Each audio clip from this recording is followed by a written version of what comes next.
Bueno, hola, bienvenida. Estamos acá en Alternativa 3 hoy con una charla, entrevista con Sofía Provenzano. Sofía es docente, psicopedagoga y psicóloga, egresada de la Universidad del Salvador, del Capital Federal. Sofi, gracias por estar acá y por prenderte esta charla donde vamos a compartir experiencias y conocimientos, ambas. Bien, hola Euge, bueno, gracias y gracias por invitarme y además por todo lo que hemos transitado y aprendido juntas y yo sobre todo de vos en relación a la alfabetización en nuestro quehacer y nuestra práctica compartida.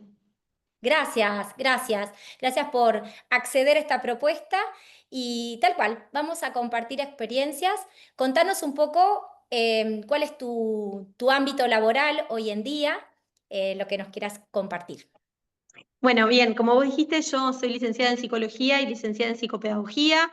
Desde que me recibí, me incluí un poco en el ámbito educativo y en la clínica, desde hace casi 10 años que voy recorriendo y trabajando en la clínica infanto-juvenil y sobre todo vinculada a cuestiones del neurodesarrollo, a personas con discapacidad o con diagnósticos vinculados al aprendizaje.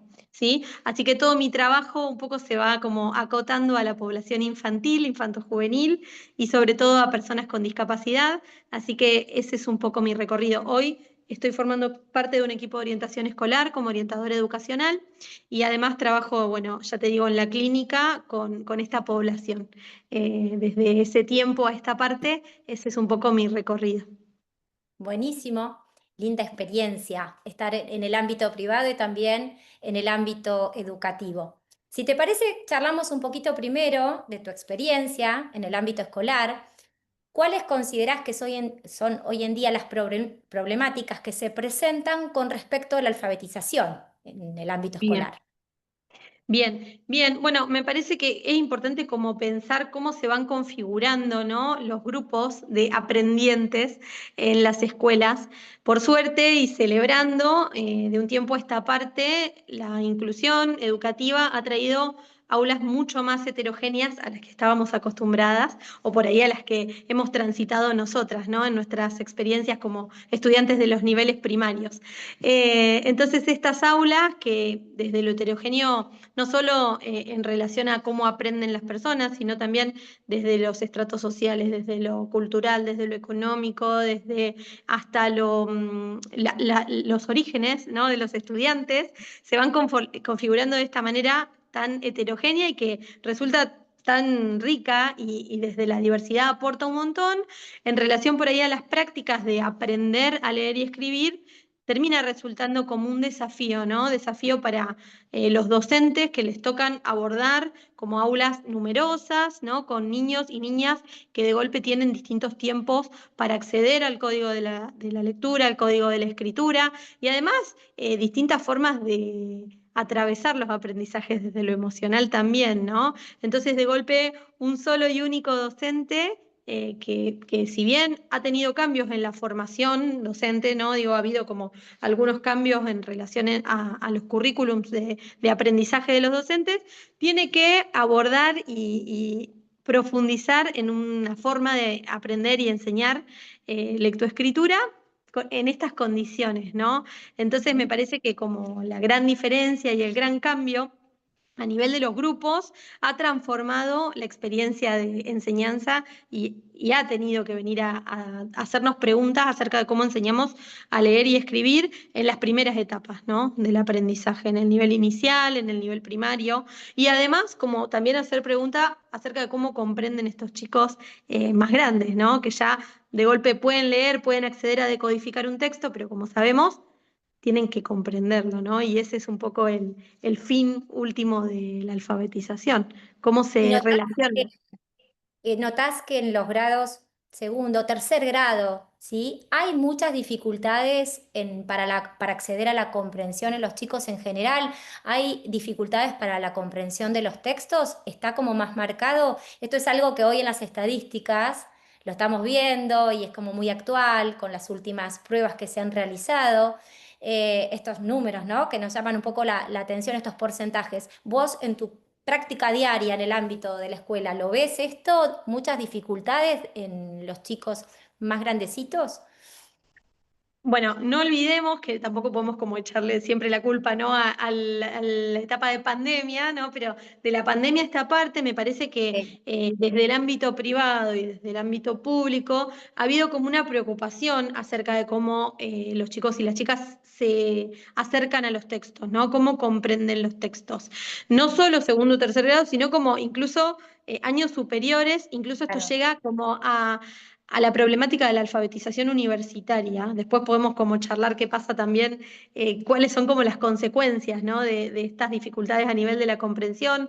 En el consultorio yo he recibido como un montón de estudiantes de nivel universitario que creen que tienen dificultades de aprendizaje y en realidad lo que les pasa es que todavía no tienen como las habilidades para comprender textos académicos o textos que requieren otro tipo de demanda de quien lee, ¿cierto? Entonces me parece que es importante como mirar la problemática a la luz de todo el recorrido que hacemos las personas que aprendemos, ¿no? Y cómo nos puede impactar tener como dificultades u obstáculos a la hora de comprender un texto, ¿no? Entonces me parece que eh, está bueno no reducir el problema como a los años más chiquititos, sino como pensarlo a la luz de todo el recorrido que hace un lector, ¿no? Y un Sí. buen lector o un lector eficiente. Así que ya te digo, he recibido chicos muy grandes, estudiantes de carreras universitarias, que se dan cuenta que leen y no están entendiendo un texto de índole académica, ¿no? ¿Y a qué se lo atribuís? A, digamos, a una deficiente nivel de vocabulario, nivel lingüístico, habilidades propias para el poder descifrar y comprender lo que uno lee. ¿Dónde ves que está como más focalizada esta dificultad, esta problemática? Eh, Bien, Dificultades en la sí. atención también, esto obviamente para extraer ideas principales de un texto, quedarse con lo que es importante, acceder a ese vocabulario que se presenta en el texto. ¿Dónde encontrás que, o te parece que están las mayores dificultades? Bueno, viste que un buen lector aprende leyendo, ¿no? Entonces, de golpe aparecen a veces como estos estudiantes que se han enfrentado poco a situaciones de leer textos más complejos y de golpe creen que tienen dificultades. Lo primero que descartamos es eso, ¿no? Que haya como alguna cuestión específica en el proceso de lectura, en el proceso de escritura, alguna dificultad, un diagnóstico. Y después nos damos cuenta que en realidad tiene que ver con estas cosas que vos decís, ¿no? Chicos que por ahí han tenido como dificultades en la escuela a la hora de comprender un texto, no se ha trabajado sobre eso, chicos que no están acostumbrados a generar un hábito de estudio y a pensar acerca de cómo aprenden, a esta estrategia metacognitiva que le llamamos las psicopedagogas, que es tan importante, ¿no? Como de ir monitoreando el propio aprendizaje. Lo bueno de esto es que se aprende, ¿no? Digo, y que se enseña también. Entonces, qué importante es como tenerlo en cuenta a la hora de aprender. Esta posibilidad que tenemos los humanos de pensar sobre nuestros propios procesos es Ujú, fundamental, ¿no? Y entonces poder enseñar eso desde los más pequeñitos me parece que podría ser como un lindo cambio, ¿no? Como un lindo avance a nivel de poder monitorear mi propio aprendizaje. ¿Qué es lo que yo necesito? ¿Cómo aprendo? ¿No? ¿De qué manera yo me acerco a mi forma de aprender? Me parece que es una linda clave. Digo, problemáticas aparecen un montón, factores que afectan a la comprensión de texto, vos lo fuiste nombrando ahí en la misma pregunta, y todos de esos que se van como combinando y van haciendo que alguien se enfrente a una lectura a la que tiene que después sacarle provecho o rendirla en un examen y no la pueda como aprender, ¿no? Entonces ahí hay como el gran problema grande. ¿y considerás que hoy en día los docentes están como, por lo que ves en la diaria, ¿no? Que están como preocupados por esto y empezando a intervenir en estas propuestas para tener en cuenta todas estas habilidades que tiene que tener un lector y un escritor a la hora de redactar con cierta competencia, ¿no? ¿Se está como Sí. abordando el tema? Creo que hay Yo creo- preocupación, pero sí, notás que los docentes están empezando como a replantearse esto y decir, bueno, necesitamos trabajar con esto concretamente y cuentan con herramientas para hacerlo. Yo creo que eso que vos dijiste me parece que es central. Preocupación hay, las ¿Mm? docentes con las que yo he trabajado durante mi recorrido son muy ocupadas y preocupadas. Sí me parece que sería importante, como digo, hay algunos cambios que están apareciendo, así como muy chiquititos, a nivel de los diseños curriculares, que a veces Bien. depende cómo se leen y quién los lee, pero digo, qué importante sería que estas modificaciones o estas preocupaciones sean miradas, escuchadas, pensadas y abordadas, bueno, con estrategias como las que ustedes van como brindando también a los docentes, ¿no? Sí creo que las maestras, los maestros van buscando herramientas y individualmente las van teniendo, pero qué importante es como aunar algunos criterios sobre esto, sería como importante.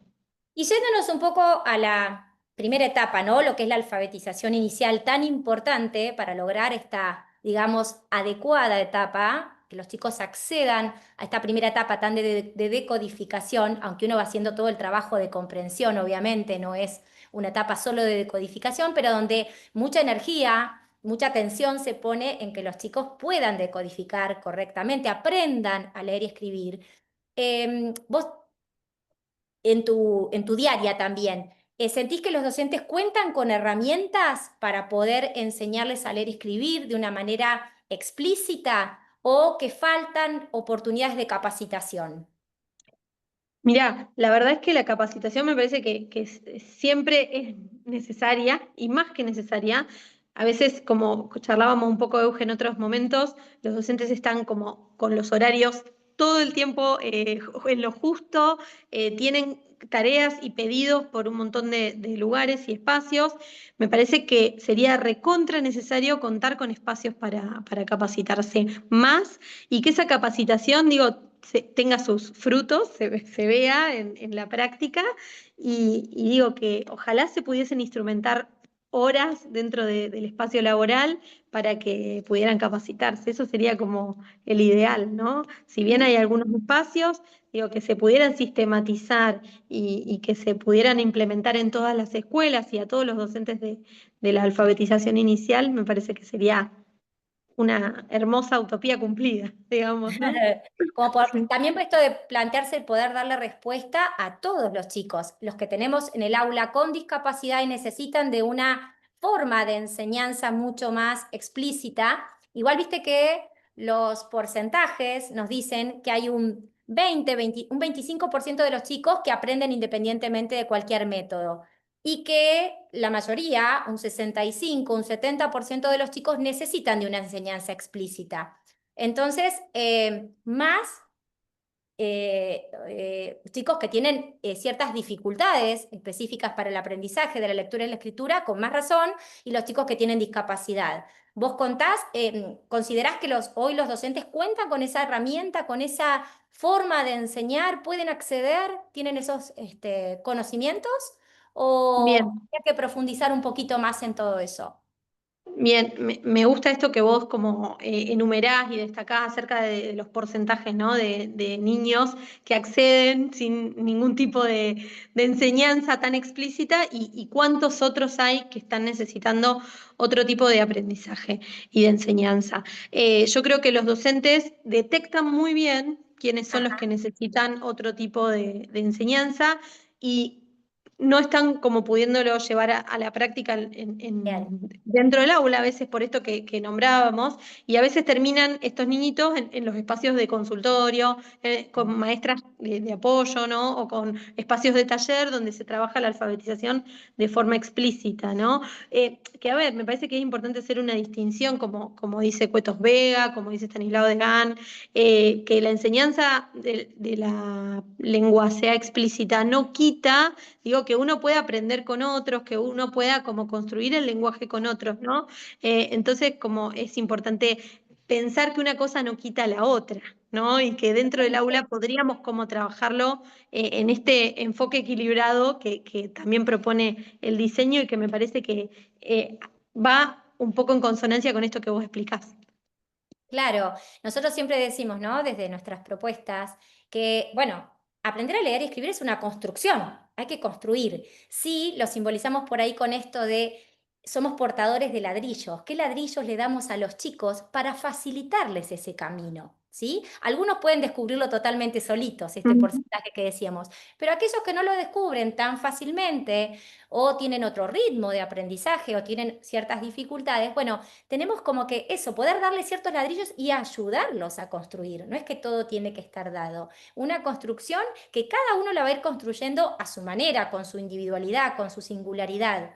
Entonces siempre apuntamos a esto, ¿no? Que el docente tenga todas las herramientas necesarias para darle respuesta a lo que cada uno va necesitando y facilitarle este camino, porque por ahí, esto que vos también ves en tu práctica privada, en el consultorio, tenemos chicos que por ahí pasan primero, segundo y llegan a un tercer grado sin haber logrado esta primera etapa. Estamos esperando comprensión lectora, pero todavía no tenemos la alfabetización inicial bien establecida, bien aprendida.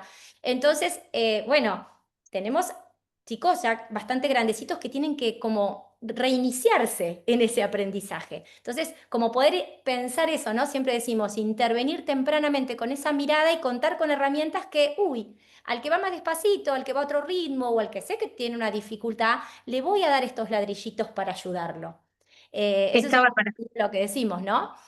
Sí, es maravilloso verlos en el consultorio, cuando compartimos por ahí algunos niños que van y vienen por los espacios, cuando van descubriendo como algunas claves del código de la lectoescritura, que tal letra suena de tal manera y que si la uno con esta puedo empezar a leer, es maravilloso verlos a ellos descubrir que pueden, ¿no?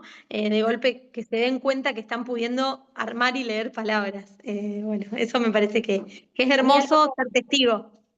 algo que me asombra mucho es, viste que, bueno, nosotros compartimos chicos y que en los talleres de alfabetización, que los chicos llegan por ahí en segundo grado o chicos un poquito más grandes con mucha frustración. Porque es como pasar a segundo grado y tenés varios compañeros que leen, que acceden y el chiquito siente que solo no está pudiendo, no lo ha podido lograr y por ahí la ayuda de casa tampoco lo logran porque, bueno, está tan arraigado de enseñar el nombre de la letra y no descubren solos el sonido y esta unión para hacer sílabas, para leer palabras o escribirlas. Entonces llegan como muy frustrados, hasta con una posición un poco negativa al principio, de enojo. Y cuando empiezan a transcurrir y empiezan a aprender los sonidos y a descubrir estas combinaciones, es impresionante porque cómo los chicos, primero que se alegran mucho y segundo, cómo se empoderan, ¿viste? Como, Sí, ¡ay, hay como estoy pudiendo! un cambio de posición ¿Viste? subjetiva, decimos las psicólogas, Encima, ¿no? vos Y sí. perdón, ¿no? Pero la Ujú. lectura y la escritura atraviesa casi toda el horario escolar, permanentemente. Hay mucha oralidad, hay mucha explicación verbal, pero siempre hay cosas escritas en el pizarrón, siempre hay que copiar. Y no entender lo que estás copiando, no tener acceso a leer absolutamente nada, primer grado, segundo y hasta un tercero, es muy frustrante. Que leen los compañeros y vos no poder leer. Eso es lo que yo siento que los chicos vienen con una carga muy grande y que cuando empiezan a transitarlo se destraba. Sí, eso, se destraban en alguna manera, empiezan como a, claro, a habitar el aula de otra manera, de alguna forma, ¿no? Exacto. Y cambia como ese posicionamiento. Es como lindo verlo también, ¿no? Ser testigos de eso es muy gratificante. Muy lindo. Bueno, Sofi, ¿qué te parece? Ahora hablamos un poquito de tu ámbito privado, ¿eh? Después, nada, si quedó algo de la escuela, lo seguimos charlando, esto es así. Pero, ¿cuáles son las consultas más comunes que te llegan a vos, al consultorio con respecto a lo que tiene que ver con el aprendizaje? Hoy Bien. día, en general. ¿Mm? Bueno, a ver, así como me parece haciendo como un recorrido por mis pacientes o mis consultas, lo principal suele suceder por lo atencional, ahí está como bastante atravesado, ¿no? Niños y niñas que les cuesta como sentarse, ponerse a mirar, trabajar un ratito con las cosas de la escuela, algunos con diagnósticos más certeros y otros como con este recorrido que no desde lo patológico, pero sí desde algo que empieza como a obstaculizar el aprendizaje.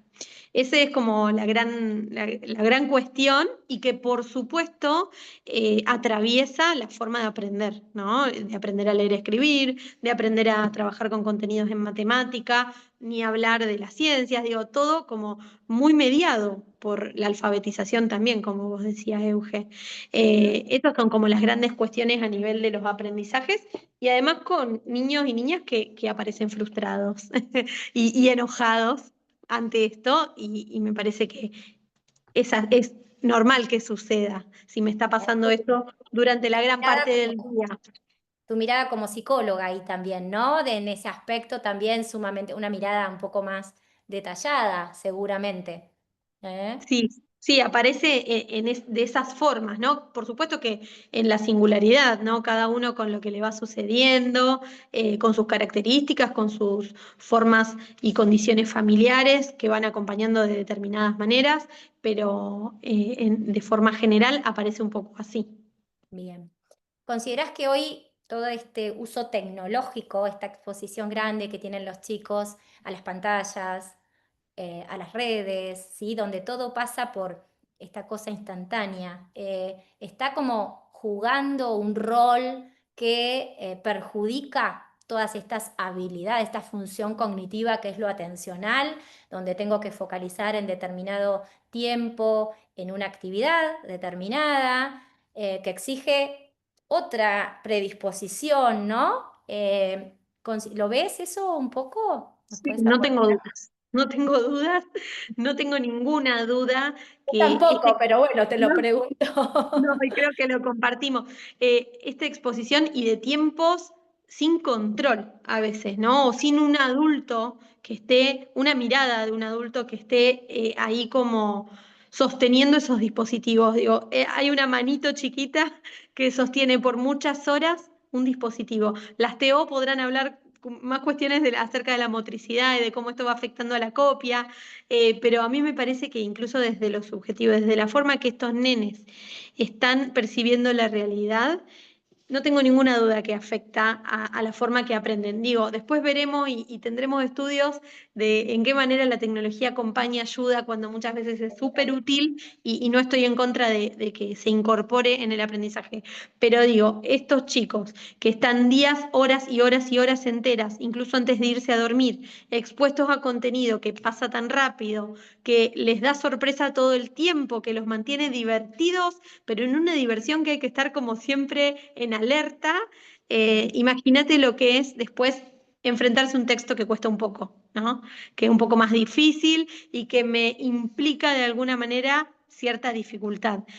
Me parece que es una de las grandes cuestiones que tenemos con las infancias de ahora y además me preocupa mucho que no haya adultos y adultas que podamos poner un límite a esto, incluso que no podamos ponernos límites frente al uso de pantalla. Eso me parece que es un gran tema y de hecho hay muchos estudios que ahora serios que están como viralizándose y divulgándose en relación a la afectación que tiene el uso de la tecnología en edades tan tempranas. Viste que ahora la Sociedad Española de Pediatría hizo como una recomendación de aumentar el límite de edad en el que los chicos y chicas pueden usar pantallas, digamos, como Sí, antes era desde los 2 años, una horita, ahora sí. es a partir de los 6 años.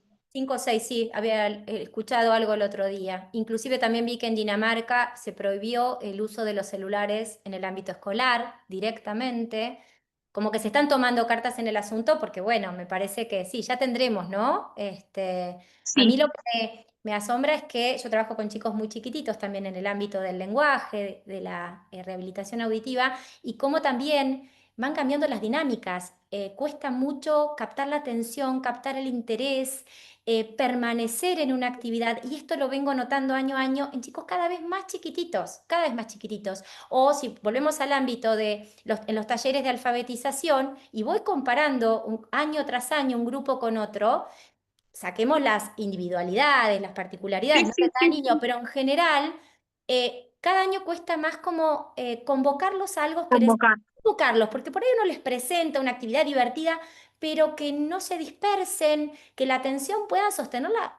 Hablamos de minutos, tampoco estamos hablando de periodos muy prolongados. Permanecer sentados un ratito, prestar atención. Yo siempre digo todo lo que tiene que ver con el relato oral, prestar atención a lo que el otro está contando. Por ahí estoy contando un juego, una historia, algo atractivo, con cierta emoción, voz. y permanecer atento a toda esta, porque claro, todo es tan efímero, todo es tan rápido en las pantallas, que bueno, reeducar un poquito esas habilidades es un gran desafío y sin negar la tecnología, pero me parece que hay que empezar a trabajar también de otras maneras donde podamos generar, porque en realidad considero, a ver si opinas lo mismo, que son habilidades fundamentales, no solo para aprender en la escuela, sino para la vida. Tenemos que tener esa habilidad de poder eh, prestar atención, sostener la atención, porque después eso se transfiere al ámbito laboral, en la educación Totalmente. superior, obviamente, ¿no? Pero bueno, Pero eso. bueno, los adultos tenemos que hacer como una buena revisión de esto, porque somos también los que estamos modelando con el Exacto, ejemplo esto, ¿no? Y entonces nos están viendo todo el tiempo con los ojos en la pantalla y exacto. está haciendo como la calma, ¿no? El videíto o el acceso al celu está reemplazando a la calma que vendría a dar el otro como persona. Y eso es difícil. Ujú. A veces en los más chiquititos esto que hicimos el chupete electrónico, ¿no? Como, Sí, bueno, este ratito, pero bueno, para revisar mucho y para ver qué estrategias, porque tenemos que seguir trabajando en este mundo, en esta generación tecnológica, qué estrategias también nos planteamos, qué herramientas podemos usar para esto, para lograr que los chicos captar su atención, captar su interés, su curiosidad para el aprendizaje de otras maneras que no sean solamente con la tecnología y que realmente, bueno, esto puedan expandir, tener más tiempos atencionales. De alguna manera me parece que es un desafío que tendríamos que ir logrando en bien de totalmente, todos los chicos. ¿Eh? totalmente, totalmente. Sofi, y en tu práctica de privada también, ¿no? Que recibís tantos chicos que tienen dificultades bien específicas para el aprendizaje de la lectura y la escritura, ¿vos qué diferencia encontrás para tener bien claro, entre un chico que tiene dislexia, vamos a decirlo así, y otro que en realidad va mostrando un desarrollo más retrasado? ¿Cuáles serían como esas diferencias, signos que marcan entre uno u otro? O cuando considerás que también es pertinente una evaluación. Bien. Bueno, creo que acá vamos a coincidir. Me parece que hay como una gran diferencia entre los chiquitos que tienen alguna dificultad específica en el aprendizaje, ya sea de la lectura, de la escritura, de la adquisición de las matemáticas, y quienes no, y quienes necesitan tal vez otras formas de acceder. Me parece que lo marca el avance que tengan o no hacia la intervención. Ujú. Cuando hay una intervención oportuna y acorde, este chiquito o esta chiquita que de golpe no estaba aprendiendo a leer, no estaba aprendiendo a escribir, y en un espacio como el nuestro, o en un espacio de un taller, o en un espacio, digo, áulico, donde se den las condiciones para que aprenda, porque se modificó determinada cuestión de la didáctica o de la enseñanza, el avance aparece de alguna u otra forma, con otros tiempos. Esto que decíamos, esta posibilidad de aprender a leer, se da y sin tanta dificultad. O sea, lo que notamos en realidad que lo que tuvimos que cambiar era la forma de enseñar y la Exacto. cosa fluye. Los chicos y chicas que plantean alguna dificultad específica en el aprendizaje realmente necesitan otro tipo de intervención, intervenciones basadas en la evidencia, digo que con un tratamiento específico más del orden de la salud, digamos, y trabajar estrategias y tomarlas y transferirlas a otros espacios. Y la verdad que muchas veces los procesos sí son más lentos o con más dificultades o más obstáculos y de golpe hay que hacer otro tipo de intervenciones y o evaluaciones que nos digan cuáles son las áreas específicas de fortalezas y debilidades a las que Bien. tenemos que apuntar, ¿no? Me parece que esa es como la gran diferencia de los dos perfiles. No sé qué A pensás veces vos. también, ¿no? La dislexia se presenta solita, aislada, y muchas veces cuando hay un desarrollo retrasado, no sé, tu mirada ahí, tu experiencia, a veces se ve en todas las áreas un poquito como más, como un retraso más en todas las áreas, ¿verdad? Mm, Y no solo para la lectura y la escritura. Lo digo en general, porque también la dislexia a veces viene asociada a otras dificultades del aprendizaje. pero lo importante es esto, ¿no? Intervenir, darle un tiempo a la intervención, a la enseñanza, con otra forma, como decíamos, y dado un tiempo, recién ahí podemos como empezar a pensar o evaluar, ¿no? Realmente si se sugiere o no una evaluación. ¿Qué consideras vos? ¿Cuándo hacer una evaluación? Sí, bueno, me parece que esto es importante lo que vos decís. Cuando la intervención no da resultados, cuando digo, hubo como distintas instancias de aprendizaje y todas empezaron a fracasar, la verdad es que hacer como una buena evaluación, y digo buena en el sentido de que tenga como instrumentos validados, que mire todas las áreas cognitivas, que tenga en cuenta además la situación de la persona y su forma de vincularse con el aprendizaje.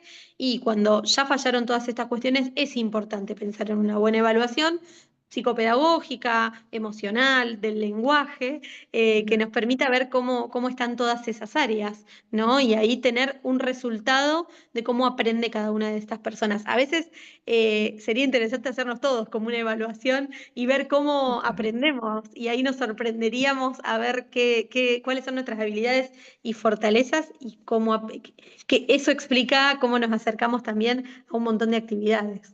De acuerdo a qué nos gusta hacer y cómo nos gusta, habla un poco de nuestras habilidades, ¿no? Entonces es divertido cuando uno mira en sí mismo acerca de cómo aprendemos. Seguro, seguro que sí. Sofi, y ya vamos a ir cerrando, ¿no? Pero volviendo un poquito al ámbito educativo, se me ocurría también preguntarte si ves que hay como articulación entre lo que se trabaja en el nivel inicial, ¿sí? En todo para favorecer el desarrollo de la alfabetización inicial, y hay luego una articulación, una continuidad de este trabajo cuando los chicos pasan a primer grado. ¿Se trabaja así de forma coordinada? Mirá, Falta más trabajo, no digo falta de trabajo, sí, sí. una coordinación entre las dos formas de enseñanza, es decir, qué se enseña en el nivel inicial, con qué objetivo, y que eso luego se traduzca en la misma forma como de enseñanza, la mirada, el abordaje, ya en la escuela primaria. No sé si si se Sí, sí, entiende. se entiende la pregunta, se entiende. A mí me parece que el gran puente que deberíamos pensar entre el nivel inicial y el nivel primario es la primacía del juego Ujú, en los espacios, ¿no? Yo creo que ustedes trabajan un montón también con el juego o lo lúdico o lo divertido de aprender a leer y a escribir. El nivel inicial tiene esa gran fortaleza que es como el juego atraviesa todas las propuestas. Se está haciendo un intento, yo sé que año tras año se está haciendo un intento de articular esas formas de enseñar, pero me parece que empezar a hacer como más corto ese puente, o más grande, en realidad ese puente, permitiría esto, incluir, como ustedes piensan desde Alternativa también, ¿no? El juego, la diversión, el aprender a leer y escribir a través de la motivación. ujú. Sería como un lindo desafío para unir a los dos niveles y que Nosotros, sí, no, y no, termine perdón. siendo placentero, ¿cierto? Que el placer siga siendo como lo es jugar, ¿no? Parte del aprendizaje de la escuela en todos los espacios, digo, en todos los grados, si es posible. Sí, ¿no? Porque a veces es como, bueno, a nivel inicial está muy asociado a eso, al juego, muchas actividades con el cuerpo, bien lúdicas, y de golpe pasamos al primer grado y nos sentamos y copiamos, y se pierde un poco toda esa emoción, ¿eh? Y se vuelve como algo monótono, rutinario. Enseño una letra, enseño otra letra. Nosotros hacemos mucho este trabajo ahí, apuntamos mucho desde uno de los pilares de nuestra metodología, que es la emoción.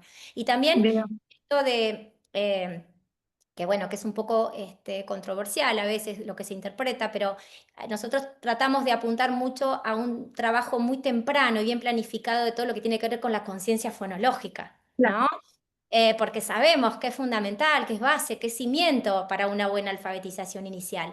Y escuchamos a docentes de todo el país en los cursos y vemos cómo es diferente en cada provincia, ¿no? Es Claro. sumamente diferente las propuestas. Pero bueno, basándonos un poco en esto también, en la evidencia científica, sabemos que es eso, que la conciencia fonológica favorece y que los chicos que tienen buenas habilidades fonológicas y que las han desarrollado, se ha jugado, se ha trabajado, acceden más fácilmente. Y aquel que presenta dificultad, bueno, lo empezamos a ver ya con anticipación, ¿no? Pero bueno, Bueno, y sabemos, yo que en el cónsul trabajo un montón con conciencia fonológica, lo divertido que puede ser eh, incorporar este tipo de trabajo. Para ellos es divertido trabajar con las letras, jugar con los sonidos, jugar con las palabras, termina siendo como lindo y motivador. ujú. Así que ustedes hablan un montón de esto, de la importancia de la conciencia fonológica. Sí, esto que vos decís, que hay como distintas formas a lo largo de todo y a lo ancho de todo nuestro país. Qué interesante sería como conocer, ustedes muestran un poco esto, ¿no? En los cursos, conocer cuáles son las experiencias positivas y poder tener estadísticas claras y significativas acerca de qué es lo que mejor funciona, ¿no? Más allá de las discusiones que se pueden armar en torno a las formas de enseñar, una cosa no tiene por qué eliminar a la otra y por qué no tomar lo mejor de cada una de estas formas, ¿no? Eso me parece que sería como el gran desafío que está atravesado por un montón de cuestiones. Nosotros siempre en Alternativa, bueno, la frase que nos identifica es innovar para incluir. Y cuando hablamos de innovar, siempre lo dejamos en claro. Innovar es sumar, sumar herramientas, sumar apoyos, sumar, dar más acceso. No es cambiar y sacar todo lo otro y probar. No, sumemos, tengamos muchas herramientas para darle acceso a todo el que lo necesita. Si no puede de una manera, bueno, te brindo el acceso con otro apoyo diferente. Entonces, eso es lo que también no, el innovar, ¿no? El poder contar con eso, más conocimientos, más herramientas para lograr una buena alfabetización inicial. Siempre con la mirada, como siempre decimos, ¿no? Puesta allá. ¿El objetivo cuál es? Lectores y escritores competentes, con buena comprensión, con buena redacción. Ese es el fin. Pero para eso tenemos que trabajar tempranamente e ir ayudando a construir este proceso a los chicos y ser facilitadores, en realidad estar ahí acompañando, guiando, subiendo un pasito en la escalerita con cada uno lo que cada uno va necesitando. Así que bueno, Sí, me gusta para terminar, bueno, que el tema de dale. la alfabetización ha salido como de los laboratorios académicos y ahora ya aparece como discusiones en varios ámbitos. Estamos pudiendo hablar de esto y bueno, celebro que haya espacios como el de ustedes que están pensados para y por la alfabetización y pensando también en los docentes que están ocupándose de este tema. Así que yo celebro que exista este espacio de discusión también. Gracias, Sofi. Creo que es de eso también, ¿no? Del intercambio y de las experiencias de todos, vamos aprendiendo, vamos sacando nuevas conclusiones. También creo que hoy el aporte de la neurociencia, ¿no? Que nos explica cómo funciona nuestro cerebro cuando tiene que aprender a leer, porque realmente tiene que aprender a leer. No es una habilidad innata, hay que exponerse y tener una enseñanza. Entonces, todos estos aportes van haciendo que todos podamos replantearnos, pensar y buscar cada vez mejores formas de enseñanza. Porque es eso en definitiva, mejores formas de enseñanza. Lo que queremos es que todos aprendan. Y cuando decimos todos es todos, no 25 alumnos de una clase de 32. Queremos que aprendan los 32.